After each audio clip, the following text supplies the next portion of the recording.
When you launch LabVIEW, the Getting Started window launches. If you do not want this window to launch, you can follow the steps that will be shown further in the video to disable it. To disable the Getting Started window from appearing, go to Tools menu, then Options,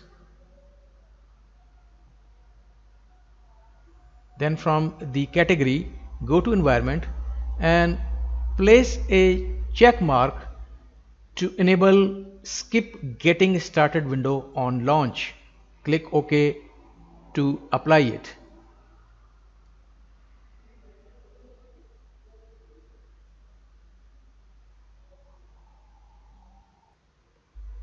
Now that when you close LabVIEW and relaunch it, the Getting Started window should not appear.